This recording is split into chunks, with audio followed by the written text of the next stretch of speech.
জীবনের লক্ষ্য আমাদের আল্লাহর জমিনে আল্লাহর দ্বীনকে জিন্দা করব, আল্লাহর জমিনে আল্লাহর দ্বীনকে বিজয়ী করব, আল্লাহর জমিনে কোরআনী শাসন কায়েম করব, আল্লাহর জমিনে খেলাফত কায়েম করব। সেজন্য যদি জীবন দিতে হয়, জীবন দেওয়াকে সৌভাগ্য মনে করব। রক্ত দিতে হলে রক্তের গঙ্গা প্রবাহিত করব। সন্তানদেরকে ইতিম করতে হলে সন্তানরা ইতিম হবে, স্ত্রীদেরকে বিধবা করতে হলে তারা বিধবা হবে। জীবনের বিনিময়ে আল্লাহর জমিনে কোরআনের রাজ কায়েম হওয়া, এটাই আমাদের চূড়ান্ত স্বপ্ন। মরহুম আল্লামা দেলোয়ার হোসেন সাঈদী রহমতুল্লাহি আলাইহি একটা কথা বলতেন, আরে ধর্ম নিয়ে রাজনীতি তো তাদেরটা নয় যারা ধর্মকে প্রতিষ্ঠার জন্য রাজনীতি করে। এটা তো আমাদের পরিষ্কার কথা, আমরা আমাদের সব কিছুর বিনিময়ে হলেও আল্লাহর জমিন আল্লাহর দ্বীনকে বিজয়ী করতে চাই, কোরআনের রাজ কায়েম করতে চাই, ইসলামী শাসন ব্যবস্থা প্রতিষ্ঠা করতে চাই।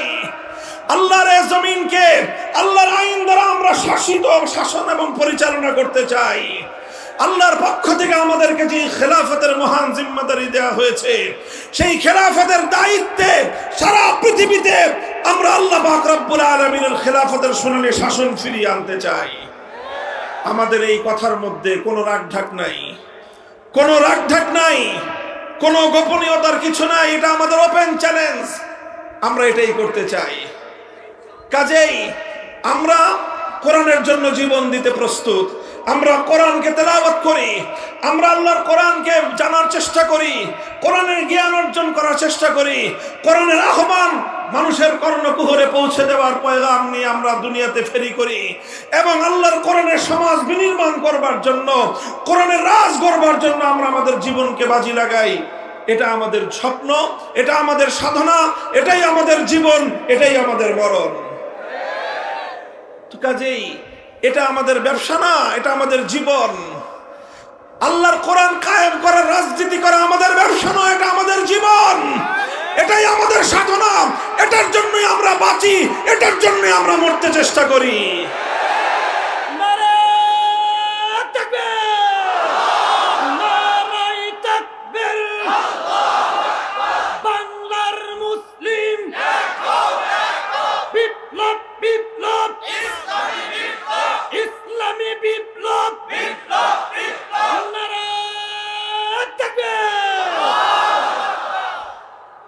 তবে ইসলাম নিয়ে ব্যবসা করে এক শ্রেণীর মানুষ আছে, ধর্ম নিয়ে ব্যবসা করে এক শ্রেণীর মানুষ আছে। এরা কারা? ধর্ম নিয়ে ব্যবসা করে তারা নির্বাচন আসলে যারা মাথায় পট্টি বাঁধে, নির্বাচন আসলে যারা হাতে তসবিহ নেয়, নির্বাচন আসলে যারা মাথায় টুপি পরে মসজিদের মধ্যে গিয়ে মুসল্লিদের সঙ্গে কোরআনের পক্ষে থাকবার জন্য প্রত্যয় ব্যক্ত করে, আবার নির্বাচনের মাধ্যমে মানুষের ভোটটাকে ধোঁকা দিয়ে আদায় করবার পর, নির্বাচিত হয়ে যাওয়ার পর আল্লাহর কোরআনের বিরুদ্ধে যারা আইন তৈরি করে। ধর্ম নিয়ে ব্যবসা তারা করে যারা কোরআনের কথা বলে ক্ষমতায় আসবার পর আল্লাহর কোরআনকে উৎখাত করার জন্য তারা আইন তৈরি করে, রাজনীতি করে। আমরা ধর্ম নিয়ে ব্যবসা করি না, আমরা ধর্মের রাজনীতি করি। আমরা ইসলাম নিয়ে ব্যবসা করি না, আমরা ইসলামের রাজনীতি করি। এই কথাটা আমি অত্যন্ত আন্তরিকতার সাথে আওয়ামী লীগের অবশিষ্ট নেতাকর্মীদেরকে বলবো, আগামী দিনে যদি বাংলাদেশে রাজনীতি করতে হয় আপনাদের এই মনোভাব এবং এই দৃষ্টিভঙ্গি পরিবর্তন করবেন। যে ইসলামী রাজনীতিকে ধর্ম ব্যবসা বলা হয় না, ধর্ম ব্যবসা বলা হয় যারা ধর্ম করে না, যারা ইসলামকে মানে না, অথচ ইসলামকে তারা মানুষের সামনে নিজের অচল মালকে পরিচালিত করবার জন্য, নিজের অবৈধ উদ্দেশ্য চরিতার্থ করার জন্য ইসলামের নামকে যারা স্বার্থ হিসেবে ব্যবহার করে, তারা ধর্ম নিয়ে ধর্মের ব্যবসা করে। এই কথাটা বললাম এই জন্য যে এই যে জায়গাতে আমাদের সঙ্গে যে তাদের বিরোধ, এই বিরোধ যতদিন পর্যন্ত তারা তাদের এই জায়গাটাকে, তাদের এই দৃষ্টিভঙ্গিকে সংশোধন না করবে, আমাদের সঙ্গে আপোষ হওয়ার কোনো সুযোগ নাই। এই প্রসঙ্গে সর্বশেষ কথা হলো আমার এই, আওয়ামী লীগের সঙ্গে রাজনীতি করতে করতে এই সমস্যা আস্তে আস্তে ধীরে ধীরে বিএনপির রাজনীতি যারা করেন তাদের মধ্যে সংক্রমিত হইতেছে। আমি পরিষ্কার পয়গাম দিয়ে দিতে চাই, পরিষ্কার এক বার্তা আমাদের পক্ষ থেকে দিয়ে দিতে চাই, যদি আমাদের রাজনৈতিক দর্শন নিয়ে, আমাদের কোনো পদক্ষেপ নিয়ে, আমাদের কোনো ভূমিকা নিয়ে আপনাদের কোনো আপত্তি থাকে সমালোচনা করবেন, কিন্তু ইসলামী রাজনীতিকে ধর্ম ব্যবসা বলে কটাক্ষ যেন আপনাদের কেউ না করে। যদি আপনাদের কোনো নেতা, আপনাদের কোনো দায়িত্বশীল ইসলামী রাজনীতিকে যদি ধর্ম ব্যবসা বলে কটাক্ষ করার চেষ্টা করে, আপনাদের সঙ্গে আওয়ামী লীগের মতো আচরণ করতে আমরা দুইবার ভাববো না।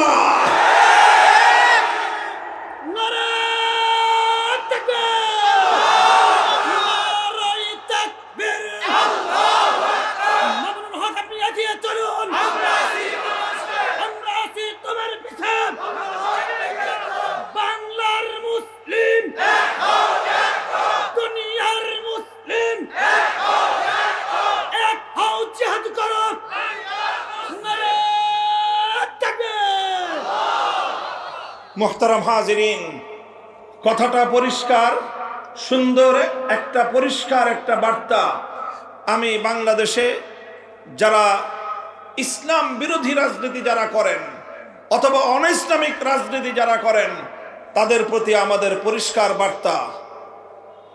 এখন মুখে কথা বলছি, সুন্দরভাবে বুঝিয়ে বলছি, যদি আপনি ইসলামের বিরুদ্ধাচরণ করতে চান, গণতান্ত্রিক দেশে ইসলামের বিরুদ্ধাচরণ করতে পারেন।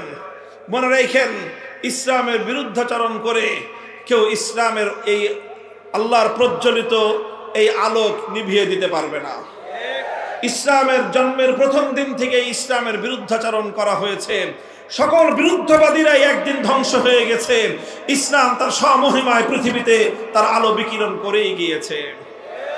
আজও আপনি চাইলে আপনি ইসলামের বিরুদ্ধাচরণ করতে পারেন, কিন্তু ইসলাম প্রতিষ্ঠার রাজনীতিকে ধর্ম ব্যবসা বলে কটাক্ষ করবার চেষ্টা করবেন না। আজ এ কথা শান্ত কণ্ঠে বলছি।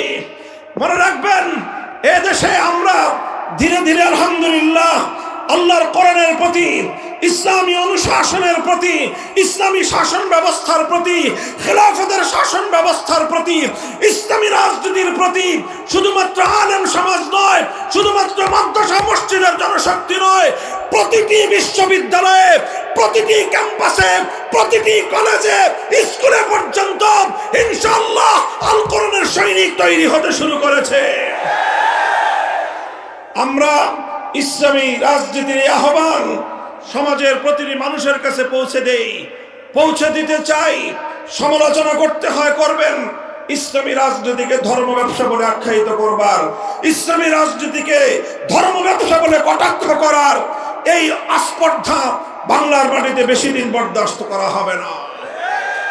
ইসলামী রাজনীতির বিরুদ্ধে কেউ যদি কটাক্ষ করে, সরাসরি না ইসলামের অবমাননা। যেমনি ভাবে ইসলামের যে কোনো বিধানকে কটাক্ষ করলে ইসলামের অবমাননা হয়, ইসলামের যে কোনো বিধানকে কটাক্ষ করলে আল্লাহর অবমাননা হয়, ঠিক তদ্রুপ ইসলামী রাজনীতিকে কটাক্ষ করলে আল কোরআনের অবমাননা হয়। ইসলামী রাজনীতিকে কটাক্ষ করলে আল্লাহর অবমাননা হয়, ইসলামী রাজনীতিকে কটাক্ষ করলে ইসলামী শরীয়তের অবমাননা হয়, ইসলামী রাজনীতিকে কটাক্ষ করলে আল্লাহর জমিনে ইসলামী রাজনীতির প্রবর্তক নবী মুহাম্মদ আরবীর কটাক্ষ এবং অবমাননা করা হয়। সাবধান, হুঁশিয়ার, এটা ঈমানের সঙ্গে জড়িত একটা প্রশ্ন। আল্লাহ পাক রব্বুল আলামিন সকলকে বুঝবার তৌফিক দান করেন। আমি কোরআনে কারীমের যে আয়াত তেলাওয়াত করেছিলাম সেই আয়াতের আলোচনার দিকে যেতেই পারলাম না। দীর্ঘ আলোচনা আমি করব না। কোরআনে কারীমের সূরাতুন নিসার মধ্যে ৬০ নম্বর আমার তেলাওয়াতকৃত আয়াতে আল্লাহ পাক রব্বুল আলামিন একটি প্রশ্ন রেখেছেন। বিস্ময়কর, বিস্ময়াভিভূত হয়ে বিস্ময়ের সঙ্গে আল্লাহ পাক রব্বুল আলামিন আশ্চর্য বোধ করে একটি প্রশ্ন রেখেছেন। আল্লাহ বলেন, আলাম তারা ইলাল্লাযীনা ইয়াজউমুনা আন্নাহুম আমানু বিমা উনজিলা ইলাইকা ওয়া মা উনজিলা মিন ক্বাবলিক يريدون أن يتحاكموا إلى الطاغوت وقد أمروا أن يكفروا به ويريد الشيطان أن يضلهم ضلالا بعيدا আল্লাহ বলেন যে তোমরা কি দেখেছো এক শ্রেণীর মানুষ এমন রয়েছে, তোমরা কি লক্ষ্য করো যে কিছু মানুষ এমন রয়েছে ইয়াজউমুনা আন্নাহুম আমানু, তারা দাবি করে যে তারা নাকি ঈমানদার। তারা কি দাবি করে? কি দাবি করে? তারা নিজেদেরকে ঈমানদার বলে দাবি করে। ইয়াজউমুন অর্থই হলো ইয়াদউন, তারা নিজেদেরকে ঈমানদার বলে দাবি করে। অথচ আল্লাহর কোরআন বলতেছে অথচ ইউরিদুনা আন ইয়াতাহাকামু ইলাত তাগুত ওয়া ক্বাদ উমিরু আন ইয়াকফুরু বিহ, নিজেদেরকে তারা ঈমানদার বলে দাবি করে অথচ তারা তাগুতের কাছে বিচার চায়, তারা তাগুতের কাছে ফয়সালা জানতে চায়, তারা তাগুতের সিদ্ধান্ত জানতে চায়। অথচ আল্লাহর পক্ষ থেকে সমস্ত মানব জাতিকে স্পষ্ট বার্তা দিয়ে দেওয়া হয়েছে যে তোমরা তাগুতকে অস্বীকার করো। কোরআনে কারীমের এই আয়াত, সূরাতুন নিসার এই আয়াত স্পষ্ট ভাষায় মানব জাতির কাছে একটা বার্তা তুলে ধরে। সেই বার্তাটা হলো এই, যারা তাগুতকে বিশ্বাস করে, যারা তাগুতের সিদ্ধান্ত মানবার জন্য প্রস্তুত হয়, তারা আর কিছু হলেও হতে পারে, হাজি হতে পারে, গাজী হতে পারে, পাজি হতে পারে, কিন্তু ঈমানদার হতে পারে না। আল্লাহর কোরআনের বার্তা হলো এই যে তুমি তাগুতের কাছে ফয়সালা চাইবা, তাগুতের কাছে সিদ্ধান্ত জানতে চাইবা, তাগুতের বিচার মানবা, আবার নিজেকে ঈমানদারও মনে করবা। এই দুটো কোশ্চিন কেন একত্রিত হতে পারে না। কোরআনে কারীমের বহু আয়াত একইভাবে আল্লাহ পাক রব্বুল আলামিন তাগুতের প্রতি ঈমানদারদেরকে চূড়ান্তভাবে তাগুতকে বর্জন করতে বলা হয়েছে। সূরাতুল বাকারার মধ্যে আল্লাহ পাক রব্বুল আলামিন স্পষ্ট ভাষায় বলেছেন, আল্লাহ পাক রব্বুল আলামিন কোরআনে কারীমের বিভিন্ন জায়গায় তাগুত সম্পর্কে পরিষ্কার বার্তা দিয়েছেন। আল্লাহ বলেছেন, আল্লাযীনা আমানু ইউকাতিলুনা ফী সাবিলিল্লাহ ওয়াল্লাযীনা কাফারু ইউকাতিলুনা ফী সাবিলিত তাগুত। আল্লাহ বলেন যারা ঈমানদার তারাও লড়াই করে, যারা বেঈমান তারাও লড়াই করে। ঈমানদাররা লড়াই করে আল্লাহর পথে, বেঈমানরা লড়াই করে তাগুতের পথে। সুতরাং আল্লাহর পথ হলো ভিন্ন, তাগুতের পথ হলো ভিন্ন।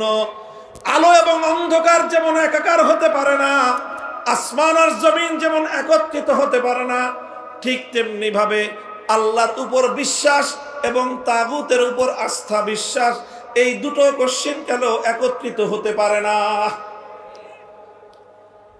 যদি আপনি আমি ঈমানদার হতে চাই, মুমিন হতে চাই, তাহলে পরিষ্কার আল্লাহর কোরআন পরিষ্কার সাফ সাফ আমাদেরকে বলে দিয়েছে যে তোমাদেরকে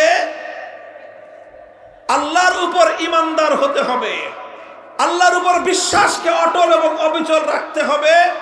একই সঙ্গে তাগুতকে তোমার অস্বীকার করতে হবে।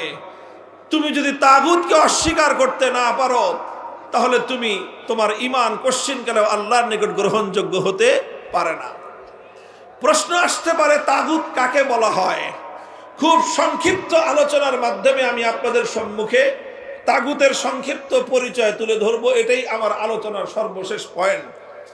মুহতারাম হাজিরিন, যুগে যুগে কোরআনে কারীমের যত মুফাসসিরিনগণ তাফসীর লিখেছেন, কোরআনে কারীমের তাফসীর করেছেন, তারা সকলেই তাগুতের পরিচয় তুলে ধরেছেন। সকল মুফাসসিরিনদের আলোচনাকে যদি একত্রিত করা হয়, তাগুত সম্পর্কে মুফাসসিরিনগণ যেই ব্যাখ্যা, যেই বিশ্লেষণ, তাগুতের যেই ডেফিনিশন এবং তার যে সংজ্ঞা তুলে ধরেছেন, তার সারমর্ম হলো এই, তাগুত কাকে বলা হয়?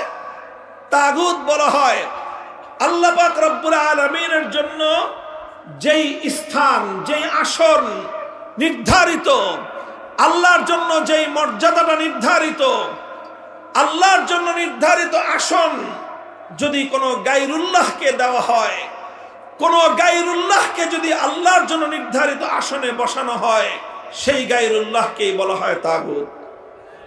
কথা বোঝা গেল? যেমন ছোট্ট একটা দৃষ্টান্ত দেই, আপনারা প্রশ্নের জবাব দিয়ে দৃষ্টান্তটা বুঝতে সহজ হবে। বলেন তো, এই মহাবিশ্বের মধ্যে ইবাদতের উপযুক্ত একমাত্র কে? আরো জোরে বলেন, মহাবিশ্বের মধ্যে ইবাদতের উপযুক্ত একমাত্র কে? আল্লাহ। ইবাদতের উপযুক্ত একমাত্র আল্লাহ। এখন এই আল্লাহর জন্য যেই ইবাদত, সেই ইবাদত যদি আল্লাহর জন্য না করে কোনো গায়রুল্লাহর জন্য কেউ ইবাদত করে, তাহলে যেই গায়রুল্লাহর জন্য ইবাদত করা হবে সেই গায়রুল্লাহকেই বলা হয় তাগুত। আরো স্পেসিফিক দৃষ্টান্ত বুঝেন, যেরকম কোরআনে কারীমের মধ্যে সে যুগের কথা বলা হয়েছে, সেই যুগে কিছু মানুষ আল্লাহকে বাদ দিয়ে লাত, মানাত, উজ্জা, হুবাল এই সকল দেবদেবতার পূজা করত, এই সকল দেবদেবতার ইবাদত করত। ইবাদতের উপযুক্ত একমাত্র কে? জোরে বলেন, কে? যখনই কোনো মানুষ আল্লাহকে বাদ দিয়ে লাত, মানাত, উজ্জা, হুবাল দেবতার ইবাদত করলো, তখন লাত, মানাত, উজ্জা, হুবাল এই দেবতাগুলোকে আল্লাহর জন্য নির্ধারিত আসনে সমাসীন করা হলো। আল্লাহর জন্য নির্ধারিত আসনে সমাসীন যাকেই করা হয় তাকেই তাগুত বলা হয়। যখন কেউ লাতকে পূজা করে তখন লাতকে বলা হয় তাগুত। যখন কেউ মানাতকে পূজা করে মানাতকে বলা হয় তাগুত। যখন কেউ উজ্জা বা হুবালকে পূজা করে তখন উজ্জা বা হুবালকেই বলা হয় তাগুত। বর্তমান যুগের মানুষ লাত, মানাত, উজ্জা, হুবালের পূজা করে না। আজকের যুগের কিছু মানুষ তারা সরস্বতীর পূজা করে, আজকের যুগের কিছু মানুষ দুর্গার পূজা করে, আজকের যুগের কিছু মানুষ তারা কালীর পূজা করে, আল্লাহকে বাদ দিয়ে বিভিন্ন দেবদেবতার পূজা করে। যখনই কোনো মানুষ আল্লাহকে বাদ দিয়ে কোনো দেবদেবতাকে পূজা করলো, আল্লাহকে বাদ দিয়ে দুর্গার ইবাদত করলো, তখন দুর্গাকে বলা হয় তাগুত।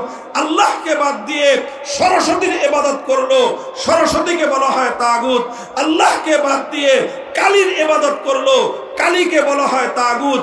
অর্থাৎ যে আসন একমাত্র আল্লাহর জন্য নির্ধারিত, সেই আসনে যদি কোনো গায়রুল্লাহকে বসানো হয় সেই গায়রুল্লাহকেই বলা হয় তাগুত। তাগুতের পরিচয় বুঝতে পারলেন? এতক্ষণ পর্যন্ত আমি যেই তাগুতের কথা বললাম এটা হলো ইবাদতের ক্ষেত্রে তাগুত। ঈমানের জন্য অপরিহার্য জরুরি বিষয় হলো প্রত্যেকটা মুমিনকে, প্রত্যেক ব্যক্তিকে একত্ববাদ তথা তাওহীদকে বিশ্বাস করতে হবে।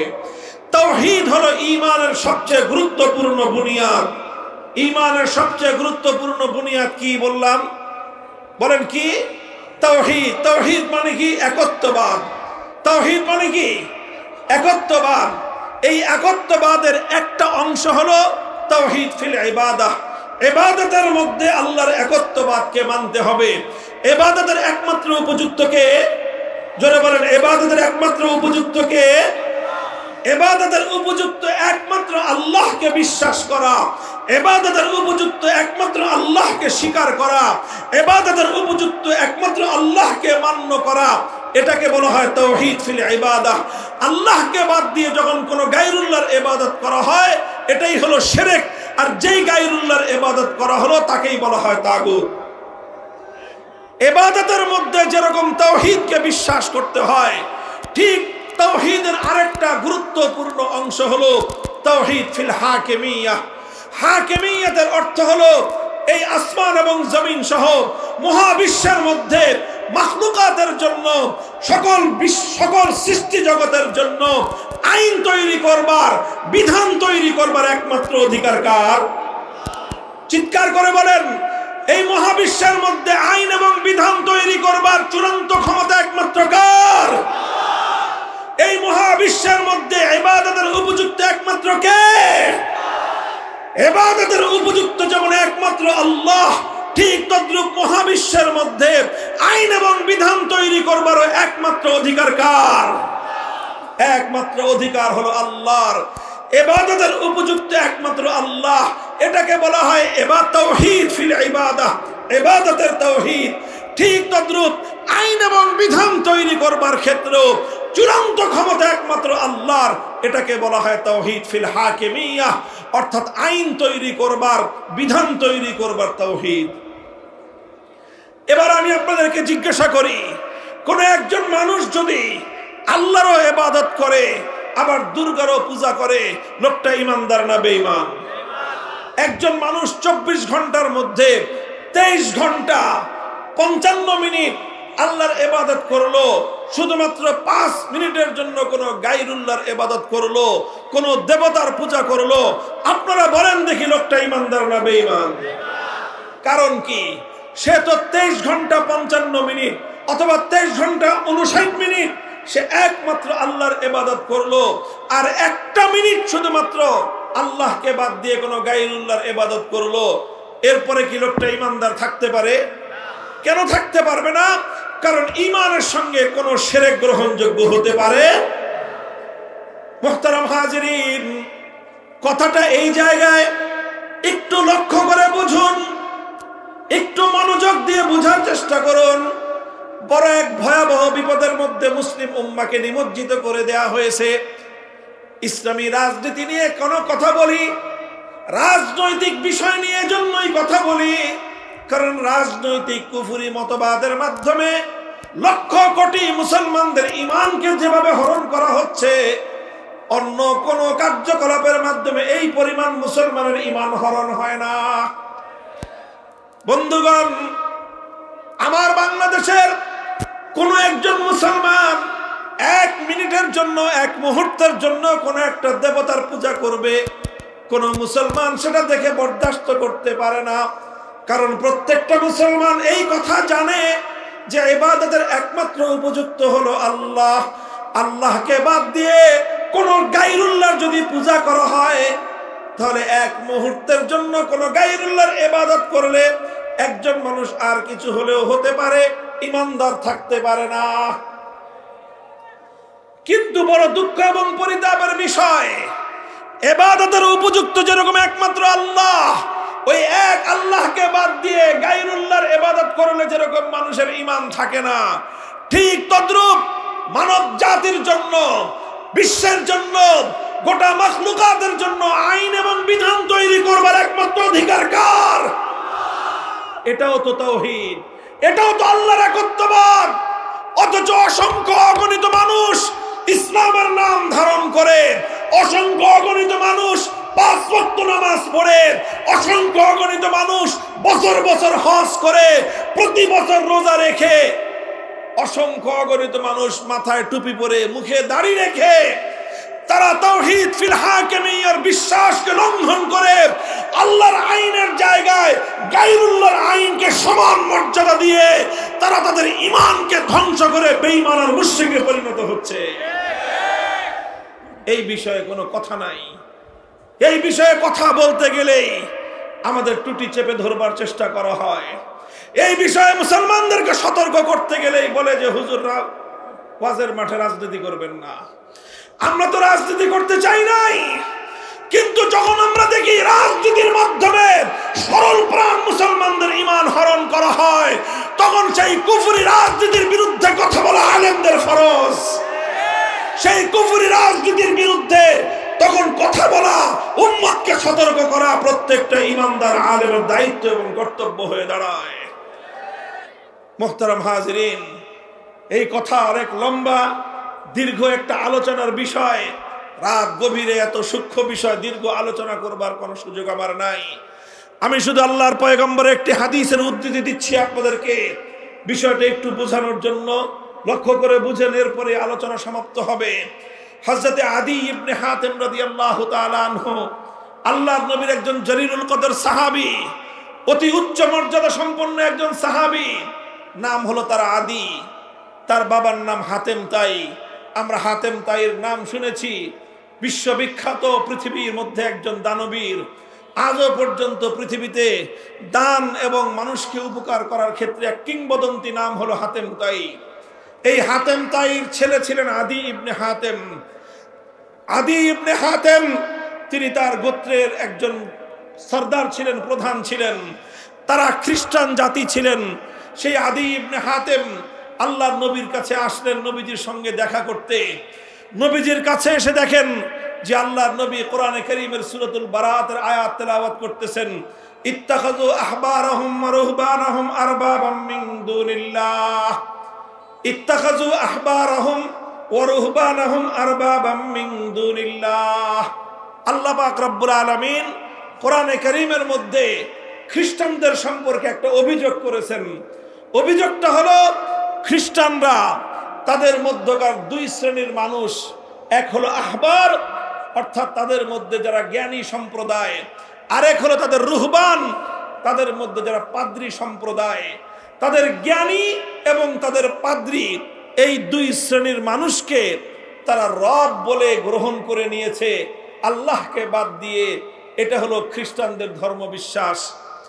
যখন আল্লাহর নবী কোরআনের এই আয়াত শুনলেন, এই আয়াত তেলাওয়াত করলেন, আদি ইবনে হাতেম আল্লাহর নবীর কাছে প্রশ্ন করলেন, যে ইয়া রাসূলুল্লাহ, আপনার কোরআনের মধ্যে, আপনাদের ধর্মগ্রন্থে আমাদের খ্রিস্টানদের সম্পর্কে যে অভিযোগটা করা হয়েছে সেই অভিযোগটা তো অবাস্তব।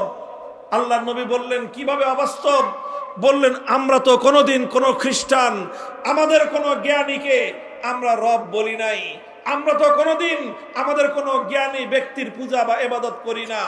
আমরা তো কোনোদিন আমাদের মধ্যকার কোনো পাদ্রীর পূজা করি না। আমরা তো কোনোদিন আমাদের কোনো পাদ্রীকে আমাদের রব বলে আমরা ঘোষণা করি নাই। তাহলে আপনি কেন বলছেন যে খ্রিস্টানরা তাদের পাদ্রী এবং তাদের জ্ঞানীদেরকে রব বলে গ্রহণ করে নিয়েছে? এই কথাটা তো খ্রিস্টানদের সম্পর্কে ঠিক নয়। আল্লাহর নবী তখন আদি ইবনে হাতেমকে পাল্টা প্রশ্ন করলেন, হে আদি তুমি জবাব দাও, হে আদি তুমি জবাব দাও যে তোমরা আলাস্তুম হাররামতুম মা হাররামুহু ওয়া আহলালতুম মা আহাল্লুহু। তুমি আমাকে একটা জবাব দাও, তোমাদের খ্রিস্টানদের মধ্যে এমন কোন রীতি আছে কিনা যে আল্লাহ পাক রব্বুল আলামিন কোন একটা জিনিসকে বৈধ বলেছেন, অথচ আল্লাহর সেই হালালকৃত বৈধ জিনিসটাকে তোমাদের জ্ঞানী এবং পাদ্রীরা মিলে যদি অবৈধ ঘোষণা করে দেয়, তখন খ্রিস্টান তোমরা সম্প্রদায়, তোমাদের জ্ঞানীদের, তোমাদের সুশীল সমাজ যখন সেটাকে অবৈধ বলল, আল্লাহ বৈধ বলেছেন, হালাল বলেছেন, তোমাদের সুশীলরা যখন সেটাকে হালাল অবৈধ বলে দেয়, তোমরা সেটাকে অবৈধ বলে মেনে নাও।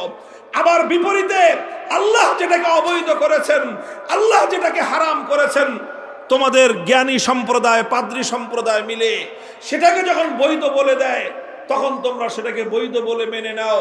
এমন বিষয় খ্রিস্টানদের মধ্যে আছে কিনা? তখন আদি ইবনে হাতেম বললেন যে হ্যাঁ ইয়া রাসূলুল্লাহ, এই ধরনের বিষয় তো খ্রিস্টানদের মধ্যে আছে। খ্রিস্টানদের মধ্যে এমন অহরহ ঘটনা ঘটে যখন তাদের আল্লাহ প্রদত্ত কোনো বিধান, আসমানি শরীয়তের কোনো বিধান যখন তাদের পছন্দ হয় না, আল্লাহ যেটাকে বৈধ করলেন এটা তাদের পছন্দ হয় না, তখন তাদের পাদ্রীরা এবং তাদের জ্ঞানীরা মিলে সেটাকে অবৈধ ঘোষণা করে দেয়, আর খ্রিস্টান সম্প্রদায় সেটাকে অবৈধ বলে মেনে নেয়। আবার যখন আল্লাহ যেটাকে অবৈধ করেছেন সেটা তাদের করতে মনে চায়, তখন তাদের জ্ঞানী এবং তাদের পাদ্রী সম্প্রদায় বলে বসে তারা একটা আইন পাশ করে দেয় যে এখন থেকে এটা বৈধ। তখন গোটা খ্রিস্ট সম্প্রদায় সেটাকে বৈধ বলে মেনে নেয়। এই বিষয়টা আছে। আল্লাহ রসুল তখন বললেন, ফাতিলকা ইবাদাতুহুম, হে আদি তুমি মনে রেখো কোনটা মানুষের জন্য বৈধ হবে, কোনটা অবৈধ হবে, কোনটা আইন সম্মত হবে, কোনটা বেআইনি হবে, সেটা নির্ধারণ করবার চূড়ান্ত ক্ষমতা একমাত্র আল্লাহর। দুনিয়ার কোন মানুষ আল্লাহ পাক রব্বুল আলামিনের কোন বৈধকে অবৈধ ঘোষণা করতে পারে না। আল্লাহর কোন অবৈধকে দুনিয়ার কোন মানুষ বৈধ ঘোষণা করতে পারে না।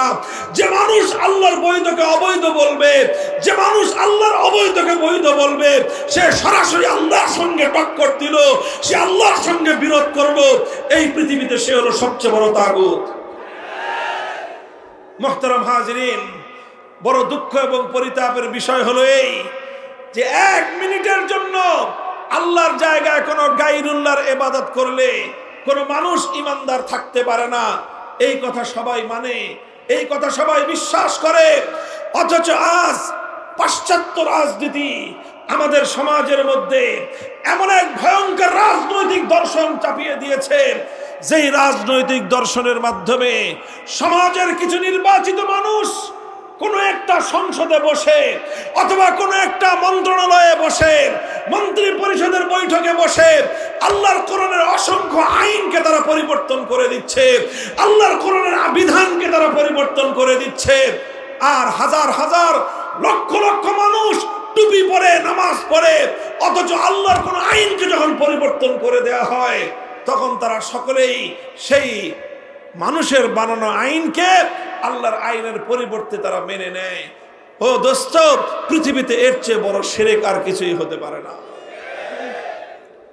মুহতারাম হাজিরিন, আখেরি পয়গাম আপনাদের কাছে এটাই বলতে চাই, পৃথিবীতে মুসলমানদের মধ্যে অভিশাপ ছিল না। 600 বছর পর্যন্ত পৃথিবী মুসলমানরা শাসন করেছে। কোনদিন কোন মুসলিম জাতির মধ্যে এমন চিন্তাও কেউ করে নাই যে আল্লাহর আইনকে পরিবর্তন করে মানুষ কোন আইন তৈরি করতে পারে। সর্বপ্রথম মুসলমানদের মধ্যে অভিশাপ তৈরি হয়েছে।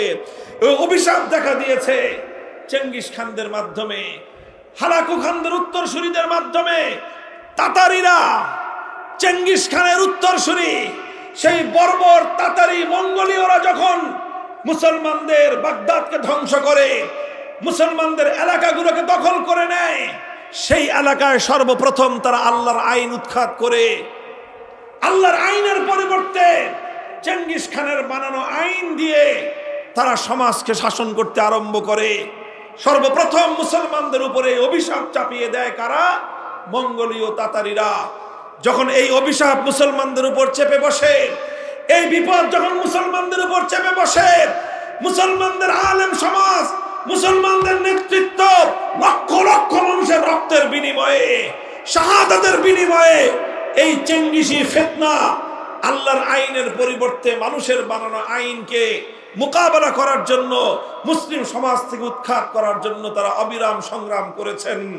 শাইখুল ইসলাম ইবনে তাইমিয়া রাহমাতুল্লাহি আলাইহি, যার নাম আজ উচ্চারণ করা হয় আরবে এবং আজমে, যেই শাইখুল ইসলাম ইবনে তাইমিয়ার নাম উচ্চারণ না করে দুনিয়ার মুসলিম উম্মাহ এক কদম সামনে চলতে পারে না। সেই ইবনে তাইমিয়া রাহমাতুল্লাহি আলাইহি তার জীবদ্দশায় এই তাতারিদের মোকাবেলা করতে গিয়ে জীবনের দীর্ঘ একটা সময় কারারুদ্ধ থেকেছেন। 6 বার তিনি কারারুদ্ধ হয়েছেন। কারাগারের অন্ধকার প্রকোষ্ঠে তার জীবনের গুরুত্বপূর্ণ সময়, অধিকাংশ সময় অতিক্রান্ত হয়েছে। সব জুলুম সহ্য করেছেন, সমস্ত ত্যাগের কুরবানি হাসি মুখে বরণ করে নিয়েছেন, কিন্তু আল্লাহর আইনের পরিবর্তে মানুষের বানানো আইনকে এক মুহূর্তের জন্য মেনে নেন নাই। অনেক ত্যাগের কোরবানির মাধ্যমে এক সময় তাতারিদের পতন হয়, অনেক তাতারিরা মুসলমান হয়ে যায়, বাকিরা উৎখাত হয়ে আবার মুসলমানদের উপর, সেই মুসলমানদের উপর থেকে সেই বিপদ দূর হয়ে আবার আল্লাহর আইন এবং আল্লাহর শাসন, আল্লাহর কোরআনের শাসন ফিরে আসে। এইভাবে চলতে চলতে সেই মুসলমানদের সালতানাতে ওসমানিয়ার সময় পর্যন্ত, মুসলমানদের সালতানাতে ওসমানিয়া এবং এই ভারতবর্ষের মোগল সাম্রাজ্য সময় পর্যন্ত আইন চলতো একমাত্র কার? শাসন করত মুসলমান, শাসন করত শাসক, শাসন করত রাজা বাদশাহ, আইন চলত কার? এভাবেই চলছে মুসলমানরা। যখন 1757 সালে সর্বপ্রথম এই ব্রিটিশ বর্ষ, এটা যখন এই ভারতবর্ষকে ব্রিটিশরা দখল করে, মুসলমানদের রাজত্বকে দখল করে, ব্রিটিশরা যখন তাদের গোলামির জিঞ্জির দিয়ে জাতিকে বন্দী করে নেয়, তখন তারা সবচেয়ে বড় যেই বিপদটা মুসলমানদের কাঁধের উপর চাপিয়ে দিয়েছিল, তাদের স্বাধীনতা কেড়ে নিয়েছে, দেশ কেড়ে নিয়েছে, সম্পদ কেড়ে নিয়েছে, এটা বড় বিপদ ছিল না। বরং সবচেয়ে বড় বিপদ ছিল ব্রিটিশরা।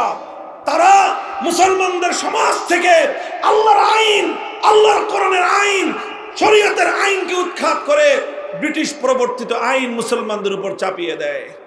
মুহতারাম হাজিরিন, 190 বছর পর্যন্ত ব্রিটিশদের মোকাবেলা করা হয়েছে, সংগ্রাম করা হয়েছে, যুদ্ধ করা হয়েছে, জিহাদ করা হয়েছে, ব্রিটিশদেরকে উৎখাত করা হয়েছে। 1947 সালে 190 বছরের সংগ্রামের মধ্য দিয়ে ব্রিটিশদেরকে উৎখাত করা হয়েছিল। ব্রিটিশদের বানানো আইন দিয়ে আবার মুসলমানরা শাসিত হবে এজন্য নয়। ব্রিটিশরা উৎখাত হয়েছে 1947 সাল থেকে আজ 2025 সাল। কত বছর হয়? প্রায় 75 বছর, প্রায় 72-73 বছর। দীর্ঘ সময় বন্ধুগণ, এই দীর্ঘ একটা সময়, 78 বছর সময় অতিক্রান্ত হয়েছে, মুসলমানরা একটাই আক্ষেপ, যারা কোরআন বুঝেন, যারা হাদিস বুঝেন, ইসলামের ইতিহাস নিয়ে যারা স্টাডি করেন, আমাদের আক্ষেপ একটাই, ৭৮ বছর আগে ব্রিটিশদেরকে আমাদের পূর্বপুরুষরা রক্তের বিনিময়ে, শাহাদাতের বিনিময়ে, অসংখ্য অগণিত মানুষের জীবনের বিনিময়ে যেই ব্রিটিশদেরকে বিতাড়িত করে আমরা আমাদের মাতৃভূমিকে স্বাধীন করেছিলাম, আমাদের মানচিত্র স্বাধীন হয়েছে, পতাকা স্বাধীন হয়েছে, কিন্তু জাতি হিসেবে আজও আমরা স্বাধীন হতে পারি নাই। বলবেন কেন জাতি হিসেবে স্বাধীন হতে পারলাম না? হে আমার জাতি, শুধু পতাকা, স্বাধীন পতাকা উড়লেই জাতি স্বাধীন হয় না, মানচিত্র স্বাধীন হলেই জাতি স্বাধীন হয় না। কিভাবে তুমি তোমাকে স্বাধীন ভাবো? আজও তোমার দেশের আদালত পরিচালিত হয় আল্লাহর কোরআনের আইন অনুযায়ী নয়, ব্রিটিশ প্রবর্তিত আইন অনুযায়ী। তুমি কিভাবে তোমাকে স্বাধীন ভাবো? আজও তোমার দেশের শাসন ব্যবস্থা পরিচালিত হয় আল্লাহ প্রদত্ত শাসন ব্যবস্থা অনুযায়ী নয়, বরং ব্রিটিশ প্রবর্তিত শাসন ব্যবস্থা অনুযায়ী আজও তোমার প্রশাসন চলে। আজও তোমার শিক্ষা ব্যবস্থা আল্লাহর কোরআনী শিক্ষা চলে না, ইসলামী শিক্ষা ব্যবস্থা দিয়ে তোমার দেশ চলে না, বরং ব্রিটিশ প্রবর্তিত শিক্ষা ব্যবস্থা দিয়ে আজও তোমার দেশ পরিচালিত হয়। আজও তোমার দেশের অর্থনীতি আল্লাহ অর্থ ব্যবস্থা দিয়ে চলে না, আজও তোমার অর্থনীতি ব্রিটিশ প্রবর্তিত সুদ ভিত্তিক অর্থ ব্যবস্থা দিয়ে পরিচালিত হয়। যে দেশের অর্থ ব্যবস্থা ব্রিটিশ প্রবর্তিত, যে দেশের শিক্ষা ব্যবস্থা ব্রিটিশ প্রবর্তিত, যে দেশের শাসন ব্যবস্থা ব্রিটিশ প্রবর্তিত, যে দেশের আইন ব্রিটিশ প্রবর্তিত, তাদের মানচিত্র স্বাধীন হতে পারে, পতাকা স্বাধীন হতে পারে, সে জাতি আজও স্বাধীনতা পায় না।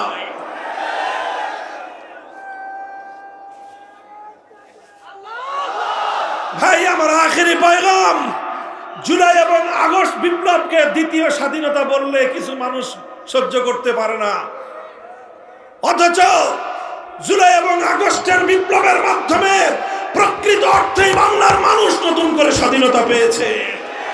তবে আমি তার সঙ্গে যুক্ত করতে চাই, আমরা একবার 1947 সালে স্বাধীনতা পেয়েছিলাম ব্রিটিশের গোলামীর শেকল থেকে, আরেকবার 71 সালে স্বাধীনতা পেয়েছিলাম পশ্চিম পাকিস্তানি স্বৈরাচারী খান পাঠানদের জুলুমের হাত থেকে, আবার 2024 সালে নতুন স্বাধীনতা পেয়েছি যুগের নব্য লেডি ফেরাউনের জুলুম এবং স্বৈরতন্ত্র থেকে।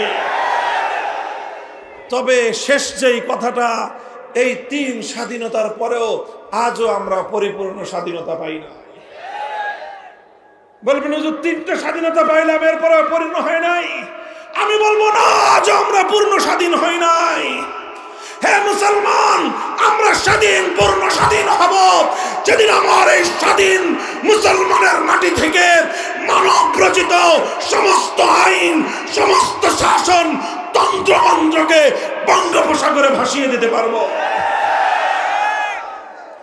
আলহামদুলিল্লাহ, জুলাই এবং আগস্ট বিপ্লবের মধ্য দিয়ে আমরা এখন নতুন করে সেই স্বপ্ন দেখতে শুরু করেছি।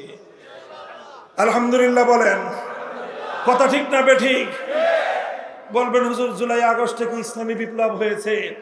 আমি বলবো যে না, জুলাই আগস্টে ইসলামী বিপ্লব হয় নাই, তবে ইসলামী বিপ্লবের পূর্বাভাস দেখা দিয়েছে। যেমন প্রতিদিন সকালবেলা যখন সূর্য উদিত হয়, সূর্য উদয়ের ঘন্টা দেড়েক আগে পূর্ব দিগন্তে সুবহে সাদেকের অভ্যুদয় ঘটে। কথা বলেন ঠিক না বেঠিক?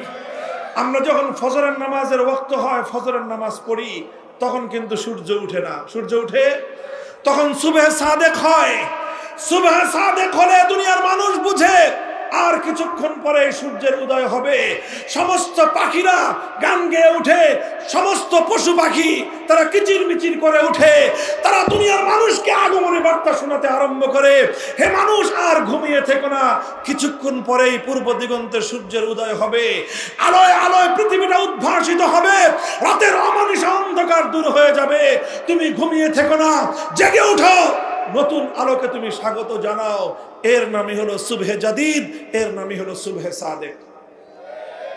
আমি বলতে চাই, জুলাই এবং আগস্টের বিপ্লবে এদেশের তাওহীদি জনতা, কোরআন প্রেমী জনতা যেভাবে বুক টান করে জালিমের বিরুদ্ধে লড়াই করেছে, যেভাবে স্বৈরতন্ত্র এবং ফ্যাসিবাদের বিরুদ্ধে মোকাবেলা করেছে। এদেশে এতে সত্যপন্থী মানুষের বুকের মধ্যে সাহস জন্মেছে এবং এই সাহসকে পুঁজি করেই আগামীর বিপ্লব হবে ইসলামের বিপ্লব।